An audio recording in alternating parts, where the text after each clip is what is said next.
Querida igreja, abra sua Bíblia. Lucas, capítulo de número 13.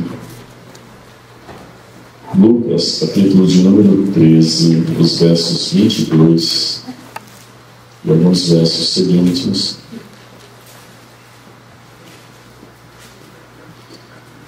Lucas 13, 22, o verso de número 28. Já está na projeção e a palavra de Deus diz assim: E percorria as cidades e as aldeias, ensinando e caminhando para Jerusalém. E disse-lhe um: Senhor, são poucos os que se salvam?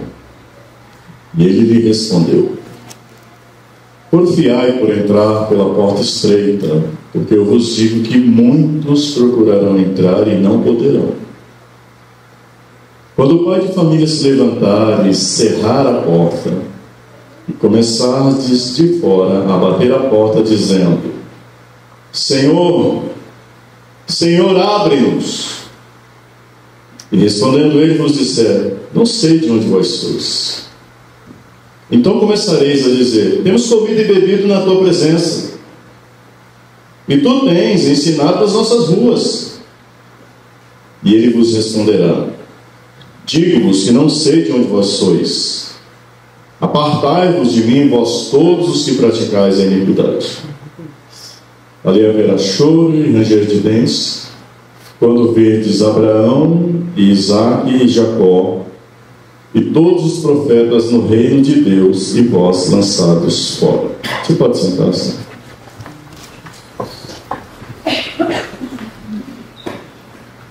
Por que pregar um texto como esse? Primeiro, porque está na Bíblia. E tudo que está na Bíblia deve ser conhecido. Tudo que foi escrito de Gênesis ao último versículo de Apocalipse deve ser de alguma forma conhecido ou pregado. Então esse texto tem que ser pregado. Outra razão para pregar-se esse texto é que esse texto é falado para um discípulo de Jesus. Não é falado para não é dito para um pagão. Então, é conveniente que os discípulos de Jesus da atualidade escutem essa palavra. E também porque é uma palavra que fala sobre salvação e de uma forma que parece que não é tão popular. Uma vez um pregador puritano chamado John Bunyan, conhecidíssimo da minha geração por ter escrito O Peregrino, um homem que nasceu em 1628 e morreu em 1688. Ele passou uma grande crise antes da sua conversão. E ele fala que uma das coisas que ele mais admirava era ver como as pessoas se empenhavam, se esforçavam em conseguir bens, em conseguir a felicidade ou a realização pessoal, e não se importavam de saber se estavam salvas. E aí ele acrescenta: se eu soubesse que havia uma possibilidade, que há uma única possibilidade de a minha alma ser salva, eu me sentiria rico, mesmo se eu não tivesse para comer nada além de feijão. Porque o que admirava John Bunyan era isso: as pessoas viviam como se elas nunca fossem encarar a eternidade. É como se a vida aqui fosse uma vida eterna. E aí vem esse discípulo, esse seguidor de Jesus, e faz uma pergunta sobre salvação. E nisso ele deve ser louvado. Porque a salvação é a coisa mais importante que existe. Nós vamos realizar muitas coisas, conquistar muitas coisas, teremos momentos muito felizes, teremos. Mas a salvação é mais importante do que a realização pessoal. É mais importante do que adquirir bens. É mais importante do que qualquer desejo, qualquer anelo. A salvação é a coisa mais importante. É mais importante até do que a felicidade. Porque, como dizia Charles Spurgeon, falando sobre salvação, ele dizia que a maior parte das pessoas irão com um sorriso nos lábios até que as portas do inferno se abram. Porque a busca da felicidade, ou a busca do prazer, ou a busca da realização está sendo maior do que o desejo de salvação. Aí esse homem vai e chega para Jesus: Senhor, são muitos ou são poucos? São poucos os que se salvam. E aí, dentro do desenrolar desse texto,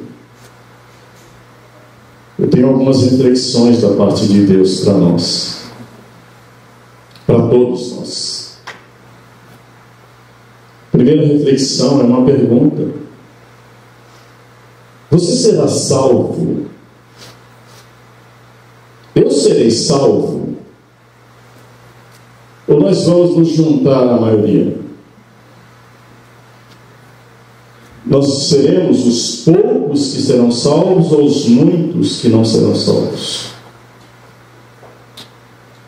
Sabe, Jesus ele não responde com números. Jesus tem isso. Quando uma pessoa pergunta para você, tem pouco ou muito? Como você responde? Ou tem pouco ou tem muito. Vou receber 10 convidados para uma festa, eu tenho 100 salgadinhos, é muito ou pouco? Você está respondendo. Jesus podia ter falado, são muitos, mas isso ia transmitir a ideia de que a salvação é uma moleza. Ou falar, são poucos, isso ia desestimular esse homem a buscar a salvação. Jesus geralmente ele não responde aquilo que nós perguntamos com as respostas que queremos, mas ele responde com a resposta que nós precisamos. Ele sempre vai responder, não da forma que você quer, mas da forma que você precisa. E quando ele responde, ele não fala são muitos ou são poucos. Ele não responde com números. Ele responde com um conselho: porfie por entrar pela porta estreita. Porfie por entrar pela porta estreita. Muito debate já foi feito sobre o que é essa porta. Se é uma abertura nos muros de Jerusalém, se é um local anexo ao templo, se é uma passagem onde um cavaleiro entrava sem o cavalo. Muito já se especulou sobre essa porta estreita. Eu não quero falar diretamente sobre essa porta, mas sobre o que faz a minoria entrar. E por que a maioria, a maioria vai procurar e não vai entrar? O conselho de Jesus é esse: não siga a maioria. A maioria, escute isso, a maioria sempre está errada. A maioria negou Jesus. A maioria na Idade Média matou os verdadeiros cristãos. A maioria dos cristãos da Europa apoiou Adolf Hitler e a ideia do Holocausto. A maioria da igreja brasileira talvez não esteja certa. Eles não podem entrar pela porta estreita. Jesus fala, por quê? Porque eles procuram e não entram. E é porque a porta é difícil de achar? Não, é porque eles procuram com um interesse diferente. O que faz com que poucos entrem pela porta é porque essa palavra porfia que Jesus está usando é uma palavra grega chamada agonizeste, e que lembra a agonia. Dessa palavra vem a nossa palavra agonia. E o que é agonia? O que é essa palavra? Você está falando porfiem. Ele está falando sintam agonia por entrar pela porta estreita. Todo mundo assistiu o filme O Gladiador? Todo mundo assistiu? Maria assistiu? Então eu posso usar de ilustração. Quando esse termo era utilizado, essa agonizeste, essa agonia era usada. Você lembra que quando Máximos estava na arena, no primeiro combate, eles ficam no lugar isolado, os gladiadores começam a ouvir a chamada, a apresentação do espetáculo, Eles ouvem o rugido das feras, o barulho das lanças, dos machados, das espadas. E alguns estão ali ajoelhados, com o rosto em pó, clamando pelos seus deuses. Eles estão em agonizeste. É a agonia que um gladiador sente antes dos portões da arena se abrirem. É a agonia de alguém que sabe que se vacilar um segundo ele morre. Então Jesus está falando: façam força, porfiem, sintam agonia por entrar pela porta estreita, porque a maioria não vai querer. A maioria não quer agonizar por não entender que nós estamos em um combate. Do outro lado do recinto dos gladiadores estava a morte, estavam os leões, estavam as feras. Quando nós aceitamos a Cristo, nós precisamos entender que o reino de Deus, ele é um combate e não um baile.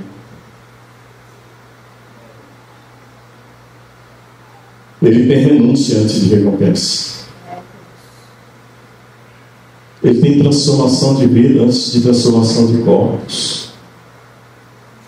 Ele tem cruz antes de coroa. Ele tem negação antes de galardão. Agonizeste.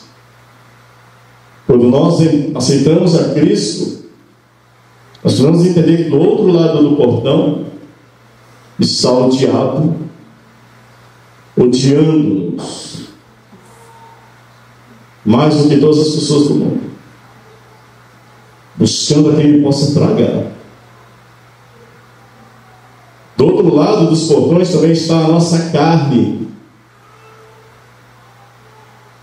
A nossa carne, ela é talvez um dos piores adversários. Ela não quer Deus. Nossa carne odeia Deus. A nossa carne odeia a palavra de Deus. Nossa carne odeia as coisas de Deus. Mas a nossa carne adora o pecado. A nossa carne adora a iniquidade. E também o mundo. Hoje o evangelho está muito popular. O evangelho não, perdão. A igreja está muito popular, né? Nós não temos cruzes, nós não temos prisões, nós não temos fogueiras, nós não temos leões, mas não se engane, o mundo odeia o crente. O verdadeiro mundo odeia o verdadeiro crente. E isso não muda. É por isso que a maioria não quer a porta estreita. Eles querem as portas largas, as portas esplendorosas, porque portas bonitas chamam a atenção. Por exemplo, uma das coisas que mais chamam a atenção na Babilônia, sabe que as pessoas não quiseram ser da Babilônia? Sabia que de milhares de judeus que foram para a Babilônia, apenas 42 mil quiseram voltar? Porque a Babilônia era linda. Você fala: não, nós queremos morar aqui. Que as portas da Babilônia impressionavam. Então as portas grandes, largas, espaçosas, as portas bonitas, as portas atraentes estão levando uma grande multidão. Mas o que esperar? O que esperar de uma igreja que mata e persegue os verdadeiros profetas e prefere escutar a Xuxa? Desde quando, vocês sabem que há uma polêmica aí rolando, a Xuxa falando que falar sobre o pecado, escute isso, falar sobre o pecado é discurso de ódio. Ela se alia com o guru da internet e fala: não, esse Deus, você está certo, minha querida, esse Deus do Antigo Testamento é quase um diabo, um ex-pastor, um atual demônio. Cuidado com quem você segue, viu? A maioria está errada.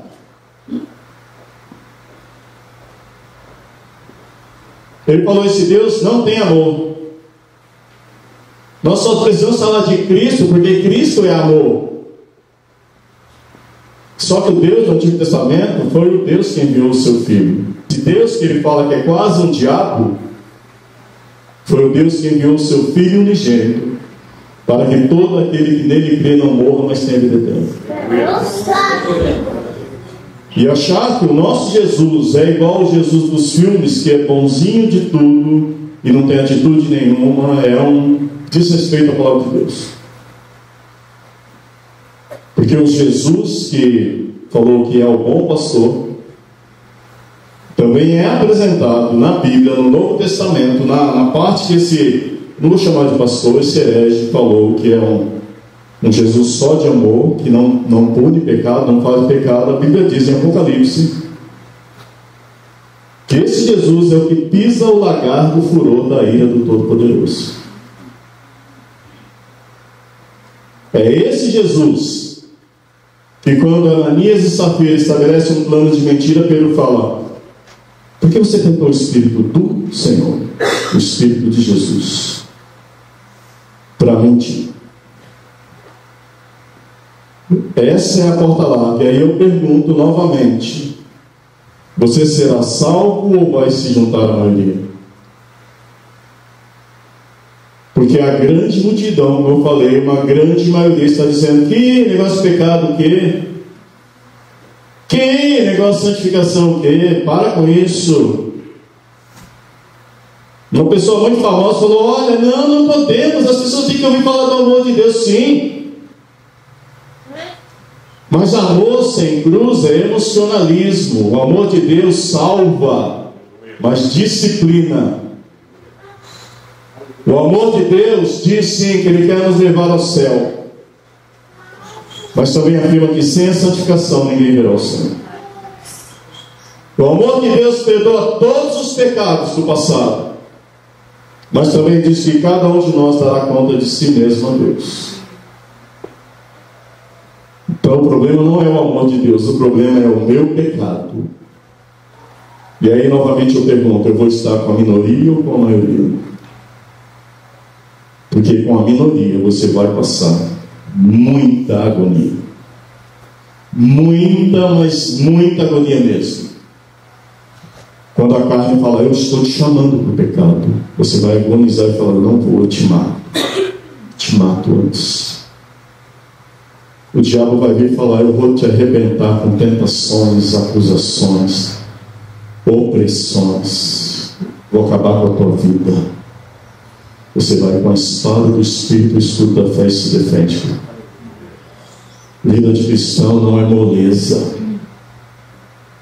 Uma vez uma pessoa chegou para um pastor e falou assim: pastor, a vida não me deu um sapo, não me deu um balde de sapos. Depois que eu me converti, parece que eu ganhei um balde de sapos. O que eu faço? O pastor falou: meu querido, comece pelos maiores. Vai ter um monte de problema na nossa vida, sim. Vai ter um monte de dificuldades, sim. Tem coisas que não vão sair. Mas Jesus disse assim: a minha graça te basta.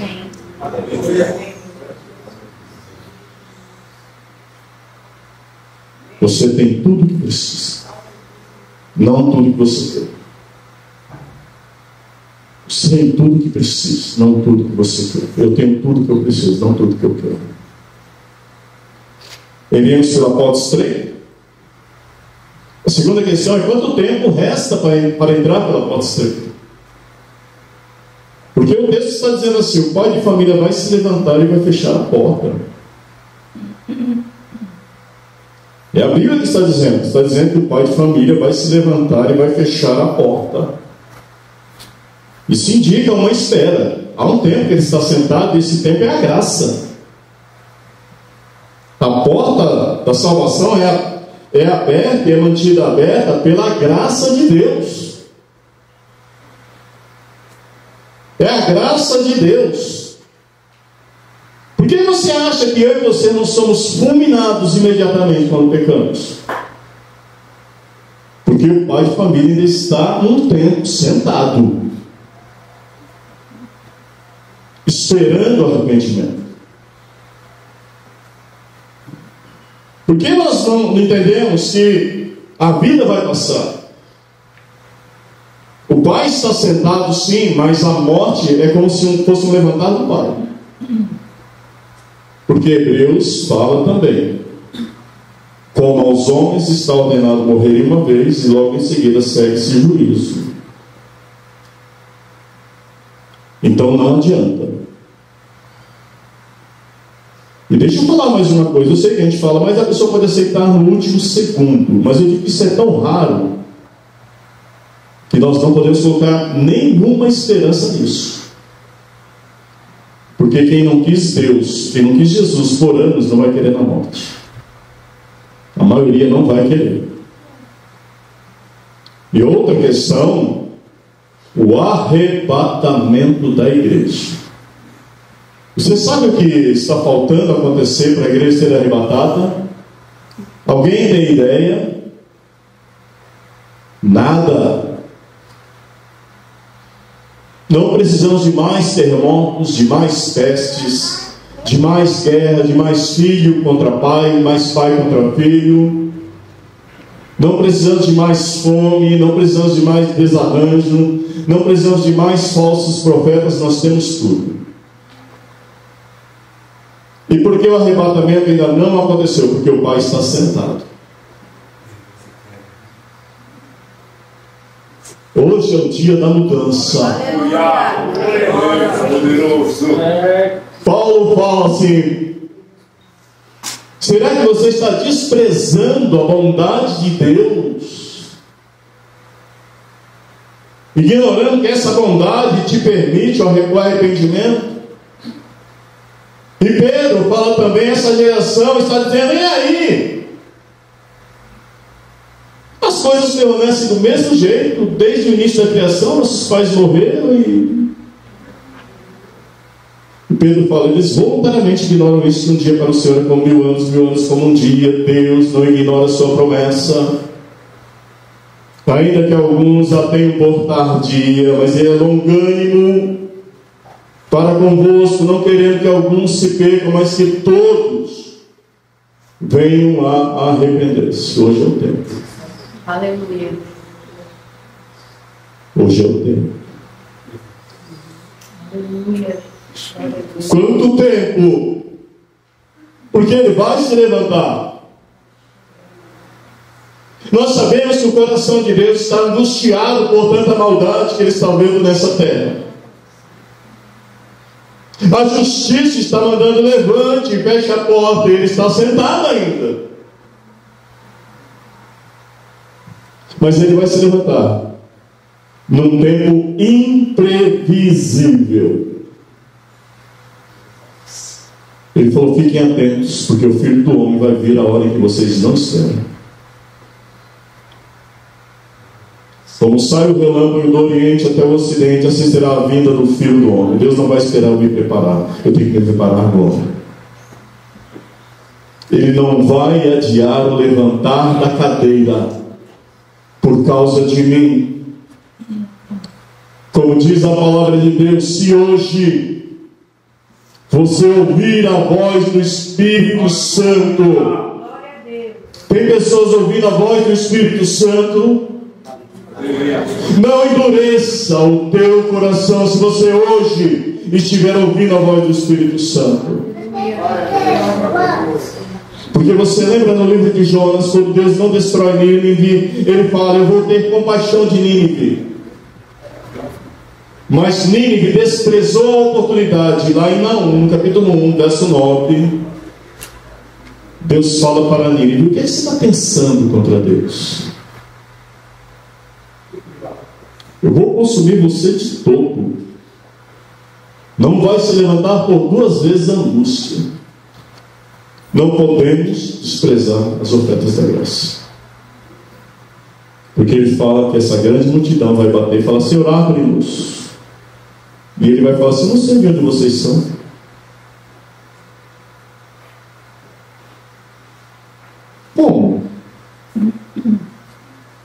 Como Ele diz que Ele não sabe de onde essas pessoas são, se Ele conhece cada átomo desse universo?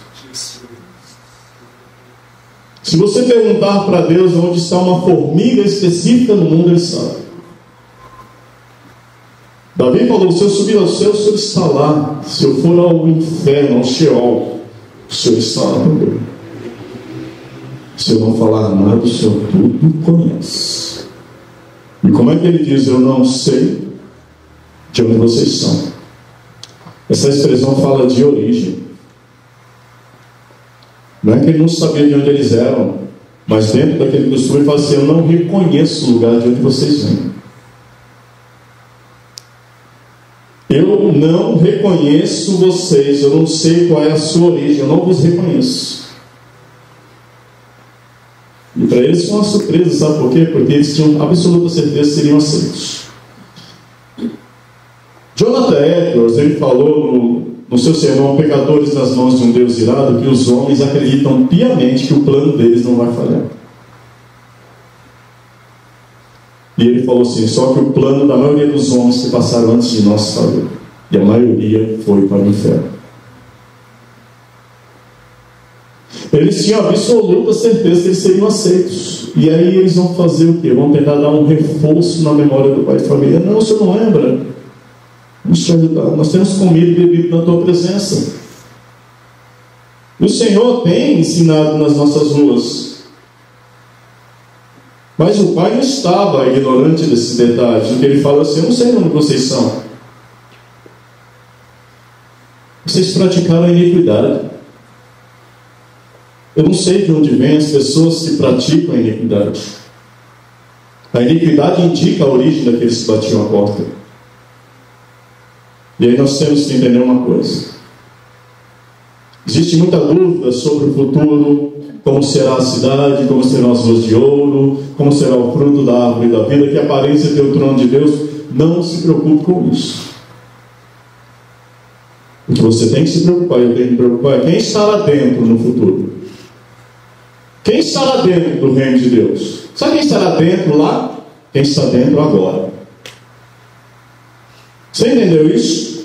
Quem estará dentro do reino de Deus no futuro é só quem já está dentro agora. Porque ele fala assim: esses homens, essa multidão olhou e viram lá dentro Abraão, Isaac, Jacó e os profetas. Eles viram Abraão, mas não viram Ló. Eles viram Isaac, mas não viram Ismael. Eles viram Jacó, mas não viram Esaú. Eles viram Jeremias, Ezequiel, Daniel, Oséias e os demais, mas não viram os falsos profetas. E por quê? Porque aqueles que andaram no reino de Deus sempre estiveram dentro.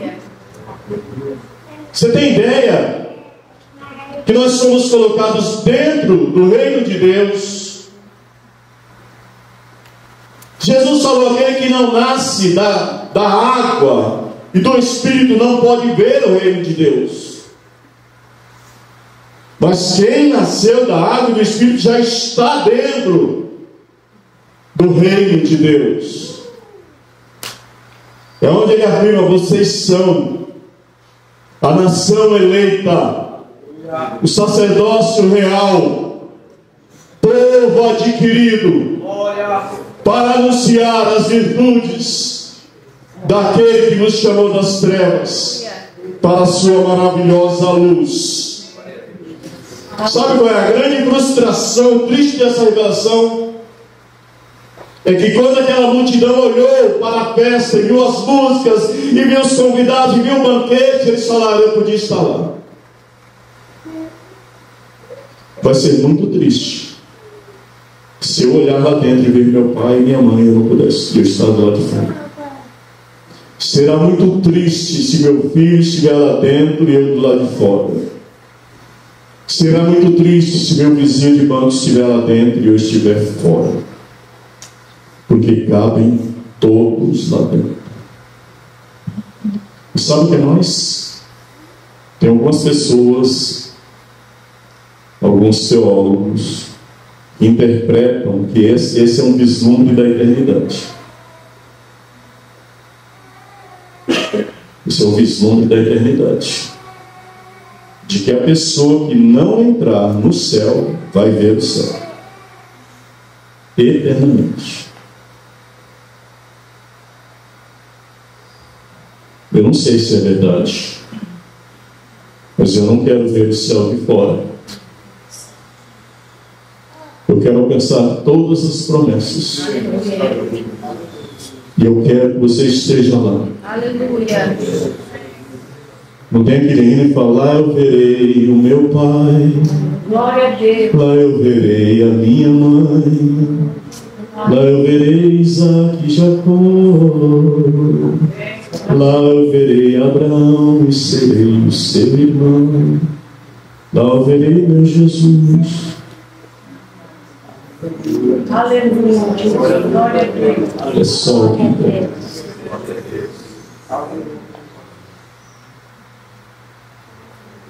Nada será tão doloroso quando ouvir isso. O Deus conhecido falou: eu te conheço.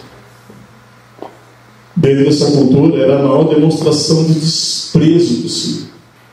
Você estar dentro de uma festa e falar para uma pessoa que chegava como convidado e falar: eu não te conheço. Você sabia o nome, você falou: eu não te conheço, eu não te reconheço, você não é um convidado. Era a maior demonstração de desprezo. E a resposta dele: nós temos comido. O senhor está lembrado? Nós temos comido na tua presença. O senhor tem ensinado. O senhor tem ensinado nas nossas ruas. Não são garantias infalíveis. Estar no lugar onde Jesus está e ouvir o que Jesus está falando não é garantia de entrar no reino. Não são garantias. Porque estar no lugar onde Jesus está é estar em qualquer lugar. Jesus está em todos os lugares. Mas estar no lugar onde a presença dele se manifesta é diferente. Estar numa igreja evangélica, ser evangélico, frequentar um culto, ouvir a palavra. Essa resposta aqui do pai de família, ela pode ser interpretada assim: peraí, eu não conheço vocês. Ele está falando assim: peraí, eu não estive nunca onde vocês estiveram. Eu nunca andei por onde vocês andaram. E é uma coisa para a gente lembrar. Deus não anda em todos os lugares onde nós andamos. Deus não assiste todos os filmes que nós assistimos. Deus não ouve todas as músicas que nós ouvimos. Deus não participa de todas as atividades que nós participamos. Deus permanece santo e eu tenho que adequar minha vida para andar com Ele, porque a palavra de Deus assim: andarão dois juntos. Se não estiverem de acordo, Ele fala: não tem convivência. E aí, queridos, como eu vou saber se eu vou sentar na mesa ou bater na porta? Como é que eu sei se eu vou sentar na mesa do reino de Deus ou se eu vou bater na porta?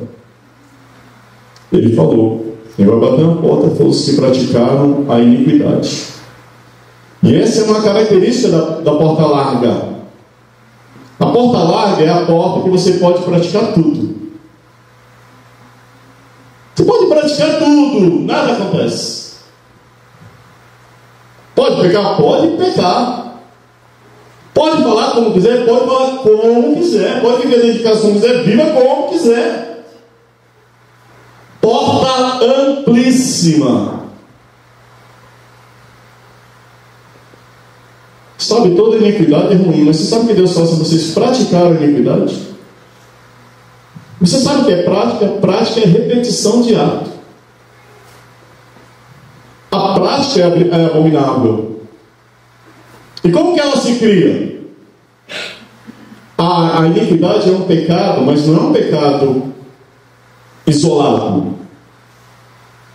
A iniquidade é um pecado frequente.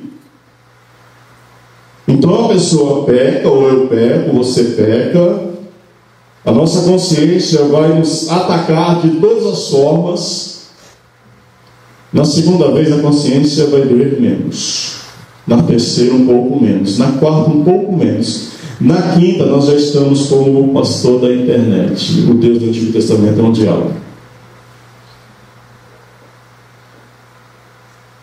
A iniquidade é o pecado tratado sem arrependimento. E arrependimento, uma definição de arrependimento é abandonar os pecados que gostamos e assumir atitudes que não gostamos. Não é choro, não é emoção, é abandono. É abandono. Sabe por quê? O segundo pecado é sempre mais fácil do que o primeiro. O segundo adultério é sempre mais fácil que o primeiro. A segunda mentira é sempre mais fácil que a primeira. Porque o coração vai se fechando, vai se fechando, vai se fechando, vai se fechando. E nós vamos entrando pela porta larga e cantando: caminhando vou para Canaã. Glória a Deus.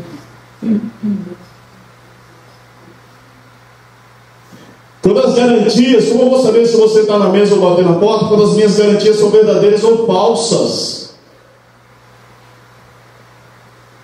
Quando eu era roqueiro, uma coisa que eu mais fazia era entrar de penetra nas festas. Todo mundo de black tie, e eu de jeans e camiseta estampada. O garçom falava: você é convidado? Eu falava: eu sou. Mas pergunta para o dono da festa se eu era convidado. Eu não era. Então uma coisa é eu falar: não, eu vou entrar, eu sou convidado, eu fui chamado à festa do rei. Outra coisa é eu falar: você foi chamado, mas eu te reconheço. Porque segundo a descrição deles, eles comeram na presença de Jesus. O Senhor tem ensinado nas nossas ruas. O problema não é comer na presença de Jesus. O problema é comer a carne e beber o sangue do Filho de Deus. É aceitar as doutrinas do Evangelho.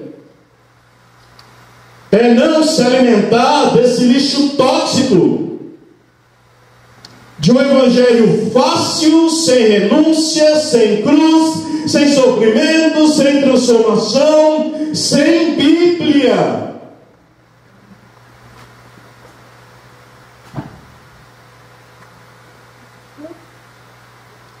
Sem Bíblia. O Senhor tem ensinado nas nossas ruas, Ele ensinou nas ruas, mas Jesus não veio salvar ruas. Ele quer entrar nas nossas casas, nas nossas famílias, nos nossos relacionamentos, nas nossas amizades, nas nossas finanças, nas nossas decisões. Ele quer entrar na nossa vida. Entrou nos ouvidos, mas não entrou nos corações. E sabe quando entra no coração? Sabe quem estava lá dentro? Abraão. A palavra só entra se eu tiver fé. Quem entrou lá foi Isaac. A palavra só entra quando eu provo através da obediência. Quem entrou foi Jacó, um homem que provou que a palavra entrou porque ele foi transformado. Reparou que nós não temos mais testemunhos de transformações? Nós não ouvimos mais. O povo de Deus falava: olha, eu tinha um péssimo hábito, eu quero testemunhar. Eu parei de falar palavras fortes. Olha, eu não consegui largar do vício, eu quero testemunhar que Jesus me libertou. Mas quem quiser entrar dentro tem que ser transformado. Porque a grande multidão, como eu falei, não se iludam. Há presumíveis 40 milhões de evangélicos no Brasil. A maioria vai ficar. A maioria vai ficar.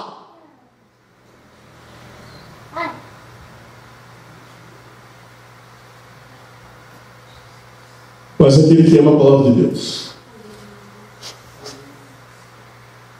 aquele que ama a palavra de Deus como os profetas, aquele que Jesus falou: vocês são bem-aventurados porque são perseguidos e não porque são milionários. Aqueles que Jesus falou: não tem fome de popularidade, tem fome e sede de justiça. Aqueles que Jesus falou não são vingativos nem agem como o mundo, mas são misericordiosos. Sabe o que vai acontecer? Lá em Apocalipse diz: eles receberão o direito de se assentar no trono de Deus. Receberão vestes brancas, um novo nome, comerão do fruto da árvore da vida, beberão do rio da vida, e o Cordeiro que está no meio do trono os apacentará, e eles estarão sempre com Ele. Aleluia. Estarão sempre com Ele. Aleluia. Eu não sei se há 2000 anos ele era grisalho, ou de cabelos castanhos, ou ruivos, ou negros, ou baixinho, ou alto, o tamanho do nariz, eu não sei o formato do rosto dele, mas aqueles que entraram vão ver naquele dia não um homem ensanguentado, mas um homem vestido de branco, com cinto de ouro, não com o rosto ferido pelo chicote, pelos cravos e pela coroa de espinhos, mas um rosto que vai resplandecer como o sol. Não uma voz embargada pela sede, mas uma voz como de muitas águas. Não pés esmagados pelo martelo de Roma, mas pés como de bronze. Não alguém que é chamado de blasfemo e mentiroso, mas alguém que vem montado em um cavalo branco, em cuja coxa está escrito: Ele é Rei de Reis, Ele é Senhor de Senhores. Ele foi morto, é verdade, mas Ele vive pelos séculos dos séculos, e eu vou ver Ele. Aleluia. Glória a Deus, aleluia. Você pode ficar em pé, por gentileza.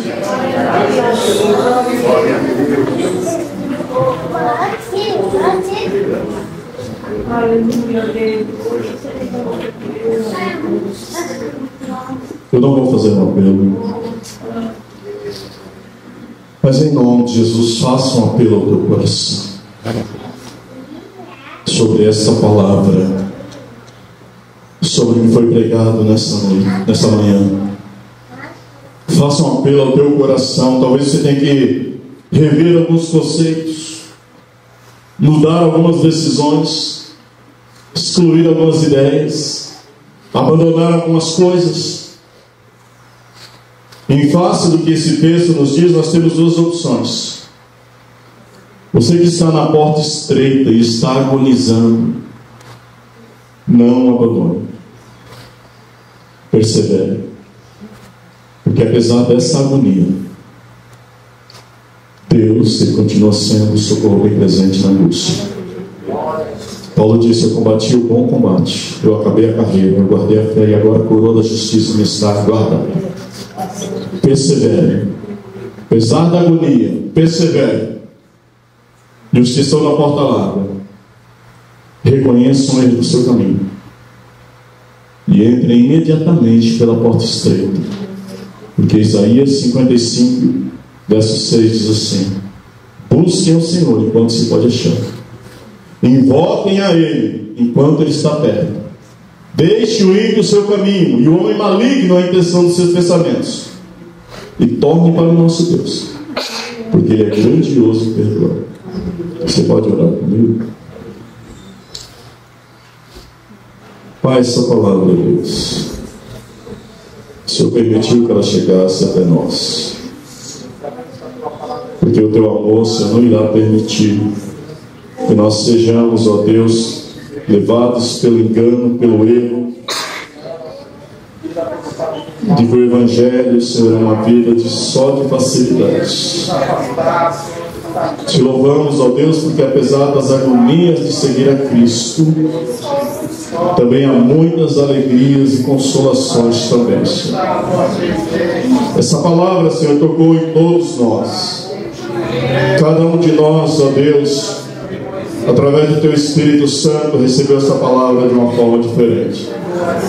Que o Senhor a aplique em nossos corações, para que naquele dia, Senhor, seja pelo arrebatamento, seja pelo encontro da morte, seja de que maneira for, Senhor, nós estaremos lá, Senhor, queremos estar lá junto com os Teus filhos, com aqueles que vão herdar a vida eterna. Nós pedimos isso em nome de Jesus. Amém. Deus abençoe. Deus abençoe a igreja. Você tenha final de domingo abençoado. Amém. Deus abençoe a todos. Nós temos alguns avisos.